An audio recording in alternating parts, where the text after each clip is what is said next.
Salut Dao, merci d'être là, ça va? Ça va? Ok, donc je voulais faire le premier reportage avec toi, en tout cas cette première échange, parce que je te connais depuis 15 ans, on s'est rencontrés à une compétition de Pancrace il y a donc 15 ans. T'es quand même Radio Dao, donc t'es quand même le gars qui, non, mais s'est hyper intéressé à tout ce qui était jiu-jitsu brésilien tout au départ. Tu te souviens, tu avais fait les stats, tu avais fait tous les combats qu'il y avait eu, etc. Le MMA au départ, tu étais beaucoup dedans, etc. Avec tout ce qui était Kakuto France, quoi. Toute cette période-là, web martial, ça date de longtemps. Ce que je voudrais savoir, c'est déjà, présente-toi un petit peu ce que tu as fait, comment, et ce que tu fais beaucoup actuellement dans tes arts martiaux. Et après, voir un petit peu ton image de l'évolution du BJ, parce que tu as été un des premiers en France à t'entraîner avec André Vieira, et à l'époque, hormis le cercle Tissier et nous au temple, il y avait quasiment personne. Tu as été un des premiers à t'entraîner avec Flavio en lutte à livre. En MMA, en 2000, tu étais avec moi à faire le championnat de France de Pancrace où tout le monde nous regardait avec des yeux ronds comme ça. Voir comment, en ces 15 ans-là, toi, tu as vu l'évolution de ce système, de ce monde-là. Pour reprendre un peu l'historique, la particularité c'est que j'ai commencé le sport relativement tardivement. J'ai commencé à 25 ans et j'avais jamais fait de sport avant. Et c'est un hasard, c'est-à-dire qu'il y avait César Gomez, pour ceux qui le connaissent, qui est un prof de jiu-jitsu brésilien milieu années 90 en Martinique, qui a été le premier professeur de David Perlouis, qui est venu à Toulouse, là où je vivais, qui a ouvert une salle en face de chez moi. Et voilà, donc je me suis entraîné suite à, comme beaucoup de gens, au visionnage de cassettes sur l'UFC, les premiers UFC avec Royce Gracie, etc. Et puis bon, c'est un système qui m'a plu d'emblée pour diverses raisons. Et en même temps, j'ai rencontré Jean Sixou, qui était un des précurseurs, on va dire, du pancrace en France. Et qui m'ont apporté vraiment une vision très mature de ce sport-là. Je pense que ça a été déterminant, c'est-à-dire que c'est des gens qui avaient déjà dépassé la trentaine et qui avaient su apporter une vision mature du sport. C'est peut-être pour ça que ça m'a séduit à un âge relativement avancé pour faire du sport. Voilà. Après, ça a été vraiment, c'était vraiment quelque chose de très curieux pour moi. C'était une curiosité, c'est-à-dire que tu parlais tout à l'heure de Radio Dao. Il faut savoir que moi, je suis quelqu'un qui m'intéresse vraiment aux choses et aux gens, et toutes les informations que j'ai, je les ai parce qu'elles m'intéressent. Donc j'ai toujours été dans la recherche. J'essaie vraiment. Alors voilà, pour moi, c'était des expériences qu'il fallait que je mène jusqu'au bout. Donc c'est pour ça que j'ai essayé plein de sports différents. J'ai commencé par le jiu-jitsu brésilien, après j'ai fait du pancrace, après j'ai fait la lutte à livrer, j'ai fait du jiu-jitsu brésilien toujours en même temps, j'ai fait un peu de lutte, maintenant je fais de la boxe anglaise, voilà, j'ai fait un peu de boxe thaï aussi il y a très longtemps. Voilà, c'est vraiment une recherche continue qui est associée vraiment à une passion, qui sont autour de ces nouveaux sports, qui sont autour en gros de l'écosystème MMA. Pour ceux qui ne te connaissent pas au niveau de la lutte à livre et du jiu-jitsu, t'as quoi comme grade? Alors, je suis ceinture noire de jiu-jitsu brésilien. C'est Jérémy Dels qui m'a décerné ce grade-là. Qui est quelqu'un qui, pareil, qui a vraiment apporté une grosse maturité dans ce sport et qui m'a vraiment beaucoup avancé. Enfin, voilà, c'est des gens qui sont capables de te faire monter d'un étage en fait dans la discipline. Dans le lutte à livrer, je suis ceinture marron, décerné par Flavio Santiago. Voilà, quelqu'un pareil qui dans un autre registre va vraiment te pousser au bout de tes limites, comme diraient certaines personnes, te faire toucher les étoiles. Voilà, je suis allé avec les deux professeurs voilà, qui ont des personnalités assez particulières, mais voilà, c'est des gens qui sont capables d'aller dans la quintessence de leur discipline. Voilà, ce sont des expériences qui sont super intéressantes et même des expériences humaines qui sont très fortes. Donc voilà, c'est un peu les grades que j'ai eu dans ces sports-là.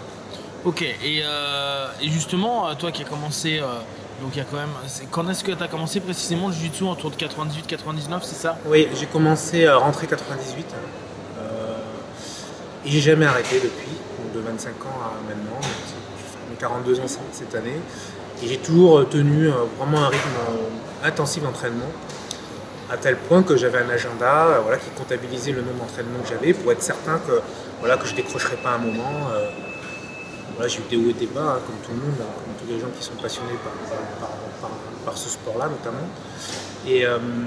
Mais j'ai vraiment changé mon approche avec le temps de ces sports-là et je suis vraiment heureux de pouvoir dire que maintenant je continue à m'entraîner régulièrement. Cette semaine, je vais pouvoir dire que je peux s'entraîner quasiment tous les jours, avec une intensité plus ou moins relative. Voilà, et j'ai un objectif, c'est vraiment de pouvoir continuer ça jusqu'à la fin de ma vie. C'est-à-dire pouvoir m'entraîner, comme des gens comme Létang qu'on a rencontré dernièrement, un stage qui s'entraîne lui depuis très longtemps et qui a 77-78 ans, continue à s'entraîner. Voilà, c'est vraiment mon objectif, c'est de vraiment faire que ça intègre complètement ma vie. Je ne veux pas abandonner, je ne veux pas me dire un jour dégoûté que je vais arrêter. Je veux vraiment voilà, que ça appartienne complètement à ma vie. D'accord. Et justement, là, donc depuis 98, comment tu perçois l'évolution du jiu-jitsu ou de la lutte à livre? Tu peux faire l'un comme l'autre. Comment toi tu le vis, comment tu le perçois, sachant que maintenant, quand on croise des jeunes ceintures bleues, ils nous font des trucs de fou en mode berimbolo, etc., etc. Comment toi tu perçois ça alors que nous on a grandi dans notre jiu-jitsu avec un jiu-jitsu très fermé, très rugueux, très pas du tout explosif comme on peut le voir aujourd'hui. Comment tu perçois ça? Comment tu vois cette évolution? Est-ce que tu trouves ça intéressant? Est-ce que parce qu'il y a beaucoup qui critiquent sur ce qu'on appelle le jiu-jitsu moderne. Qu'est-ce que tu en penses toi de tout ça? Je trouve que c'est... franchement, j'ai pas de critique particulière. Ce serait plutôt des analyses, mais moi je trouve ça très positif de voir... moi ce que j'aime dans ce sport, c'est cet écosystème où on arrive à rallier des gens complètement différents, avec des points de vue complètement différents sur la vie, des gens qui sont issus de strates sociales, de communautés complètement différentes, se réunir autour d'une passion où vraiment on est dans la pureté du sport, parce que la particularité quand même de ces sports, on va dire de ces sports de combat, c'est qu'il y a la partie sparring où il y a un engagement très fort. La tricherie, on a quand même relativement peu, contrairement à d'autres disciplines sportives où on peut masquer certaines choses. Et moi je trouve ça super parce que moi je vois maintenant à l'entraînement, on a des gens qui s'entraînent qui pourraient avoir l'âge de mes enfants, et de pouvoir partager ces choses-là. Et je pense qu'il n'y a pas quand même beaucoup de domaines où on a forcément la possibilité de partager des choses avec des gens qui sont si loin de nous en termes d'âge ou en termes de conditions sociales ou autres. Et j'ai l'impression d'être encore imprégné, d'être socialement proche de notre monde.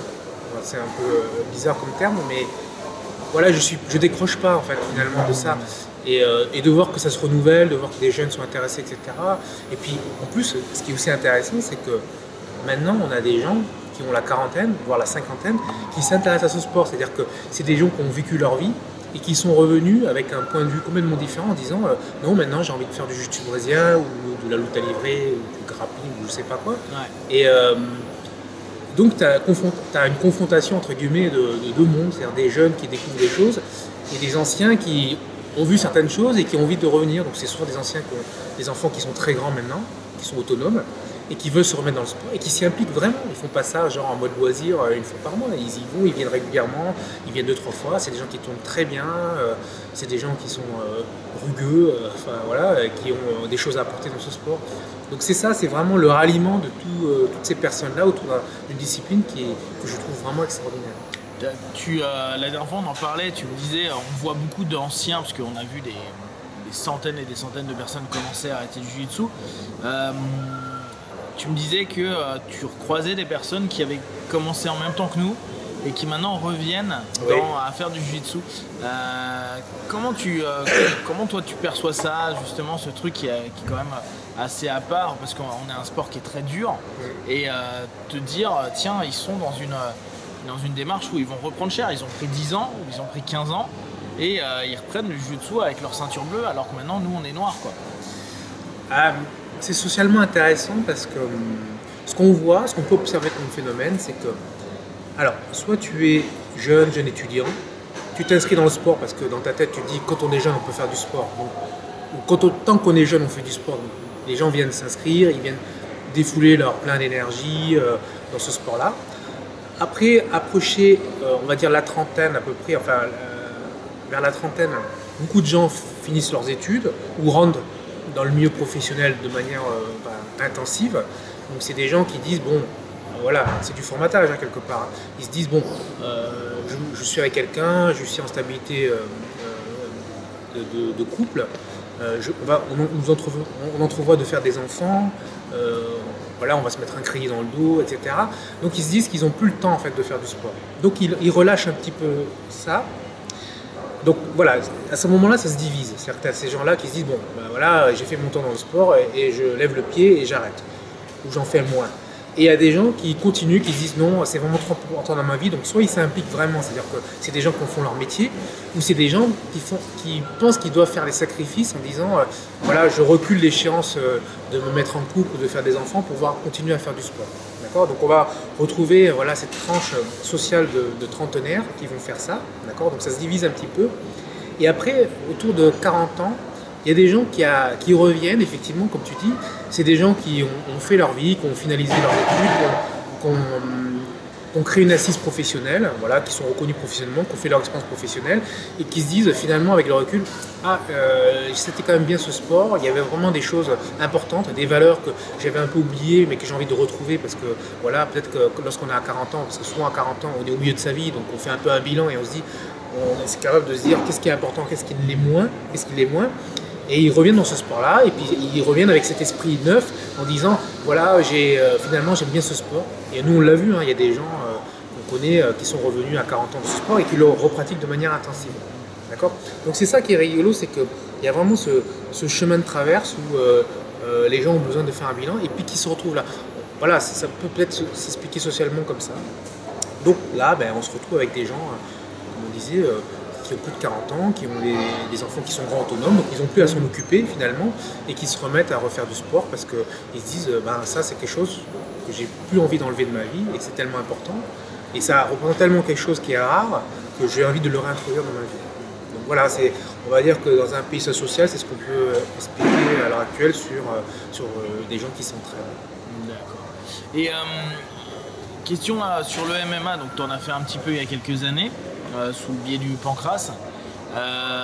Comment tu trouves l'évolution du MMA justement je parle pas de la polémique à la con, de savoir les frappes au sol en France ou pas, mais de manière globale, par rapport il y a beaucoup de personnes qui viennent en lutte à livre notamment pour s'entraîner pour les matchs de Pancras, de MMA. Comment tu perçois, nous, il y a 15 ans, où on était en mode à l'arrache, on va en compète, on s'amuse et puis on rentre, et maintenant voir le niveau que les mecs arrivent à avoir dans cette discipline-là, cette évolution et l'évolution du sport en tant que tel. Le MMA, il y a quand même une cause commune à tous les pratiquants du MMA, c'est-à-dire le sport ultime. On a tous grandi avec Bloodsport. Enfin, nous, notre génération, on a grandi avec Bloodsport. Quand l'UFC est arrivé, c'était vraiment le coup de massue. Pour les jeunes, je pense que c'est vraiment l'UFC, c'est-à-dire qu'ils n'ont pas forcément connu Bloodsport, mais ils ont une approche qui est plus sportive, on va dire, alors que nous, on avait vraiment une approche très idéaliste du sport. Ce qui fait que maintenant, il y a des gens qui font du MMA, mais ils le font vraiment en tant que discipline complète. C'est-à-dire un sport où on est capable de faire du contact, de la distance à mi-distance, de la préhension, un travail au sol, etc. Donc, je pense que déjà, il y a deux approches qui sont légèrement différentes à ce niveau-là. Après, je pense que c'est une bonne chose que l'UFC soit arrivé, que ça démocratise un petit peu ce sport-là, puisque maintenant, c'est quand même rentré dans les esprits des gens, ils savent que ce sport existe. Ce n'est plus vu comme un sport vraiment un sport brutal de combat dans les caves, etc. Même si certaines journalistes ou à Sensation veulent continuer à développer cette image-là, mais je pense que c'est quand même passé dans les mœurs. Moi, quand je discute avec des gens de ma génération, les gens sont quand même plus ouverts qu'il y a quelques années. Après, je trouve que le sport a quand même changé, parce que au départ, l'UFC, c'était quoi? C'était la confrontation de style. C'est-à-dire que les gens portaient le drapeau de leur école et entre guillemets, de manière inconsciente, avaient l'interdiction d'utiliser peut-être des techniques d'autres sports pour essayer d'imposer leur style, ce qui était un peu la base de ce que faisaient les Gracie, c'est dire je démontre que mon style est meilleur. Et on est passé d'un stade où on était dans des combats de style à un stade où on a créé un vrai sport de combat autour du MMA, où maintenant en fait les gens voilà, font tous du sol, de la boxe, de la lutte, de la stratégie, de la préparation physique. Et après, dans le MMA, maintenant, on va dire qu'il y a des styles de prédilection. C'est-à-dire que naturellement, en fonction des personnes, il y a des gens qui sont plus strikers, plus lutteurs ou plus combattants au sol. Et l'objectif, c'est plutôt d'amener les gens de manière stratégique sur leur domaine de prédilection pour pouvoir voilà, gagner un combat. C'est devenu un business, voilà, c'est devenu vraiment un sport à part entière. Et ça, c'est intéressant parce que il y a d'autres dimensions qui sont ouvertes autour de ça, effectivement, donc, des dimensions de stratégie, des dimensions de préparation, des dimensions marketing aussi. Hein. C'est-à-dire qu'un combat maintenant à l'UFC se prépare avant le combat en lui-même, avec beaucoup de marketing, du trash talking, le moment important de la pesée, voilà, tout le staff qu'il y a autour, et tout ça. Donc voilà, le sport a évolué, c'est normal, les choses évoluent. Pour moi, il n'y a rien de choquant dans ce combat maintenant. Et donc là, pour conclure, qu'est-ce que toi tu dirais des gars qui sont aujourd'hui débutants ou des jeunes pratiquants, aussi bien en lutte livre, en jiu-jitsu, en MMA, plutôt peut-être jiu-jitsu et lutte livre vu que tu es quand même plus pratiquant de ça. Qu'est-ce que tu conseillerais, qu'est-ce que tu leur dirais? Parce que ça fait quand même un paquet de temps, maintenant tu as quand même des grades qui en jiu-jitsu sont importants, tu as une expérience, tu as une vision des choses qui est intéressante. Qu'est-ce que tu leur conseillerais pour qu'ils évoluent, ou pour qu'ils avancent, ou qui pourrait les aider à continuer à aimer comme toi tu peux aimer encore aujourd'hui, 15 ans après, cette discipline? Moi, ce que je dirais, c'est qu'il faut prendre conscience que ce que l'on fait est extrêmement précieux. C'est-à-dire qu'un combat avec un de tes sparring, c'est un moment privilégié où on est vraiment dans le moment présent, où vraiment on est dans l'échange, et en même temps on est vraiment dans l'investissement complet. Un investissement mental, un investissement physique, un investissement psychologique. C'est un des rares moments où on est vraiment dans la quintessence de l'existence pour un être humain. Et il faut prendre conscience de ça. Je pense aussi qu'il faut vraiment régler le problème de l'ego. C'est-à-dire qu'il y a beaucoup d'ego dans ce sport malgré tout. Et je pense que l'ego est vraiment un frein. C'est-à-dire que il faut trouver une manière, on va dire, cohérente de pratiquer ce sport en fonction de sa personnalité. Et l'ego, c'est pas toujours cohérent. Donc il faut faire être vigilant vis-à-vis de ça. Bien sûr, il faut être bienveillant avec son adversaire, avec ses partenaires. Ça, c'est important aussi, c'est qu'on combat et si on prend soin de son adversaire, c'est difficile peut-être d'insérer cette notion-là dans le combat, mais je pense que vraiment les gens qui pratiquent à haute intensité vont comprendre ce que je dis. Mais si on est bienveillant avec son adversaire, on ne peut que progresser. Si on le fait progresser lui, on progresse nous. Et je pense aussi que quand on fait un combat, alors ça c'est peut-être un peu compliqué à mettre en place, mais il faut toujours essayer de retirer quelque chose de chacun des combats qu'on fait, parce que c'est vraiment comme ça qu'on progresse. Essayer de se dire, voilà, je combats d'une certaine manière, qu'est-ce que je veux obtenir comme objectif, comment je vais faire grandir mon adversaire pour que lui me fasse grandir, et qu'est-ce que je retirerai de ce combat-là. Et je pense qu'à partir du moment-là où on met en place ces quelques processus, fatalement on va progresser très rapidement. Et c'est ce que moi j'aimerais pouvoir démontrer, hein, c'est continuer à démontrer que voilà, même en prenant de la maturité, en vieillissant ou en prenant de l'âge, on peut continuer à exploiter des qualités sportives dans tous les entraînements que l'on fait. Voilà. Mais voilà, l'ego c'est quelque chose de dangereux, c'est une notion à pratiquer avec beaucoup de précaution, parce que ça peut être un vrai frein et ça peut vraiment ternir complètement l'image que l'on a de ce sport. Alors que c'est dommage parce que c'est vraiment un moment très important. D'accord, moi je te remercie. Passe une bonne journée.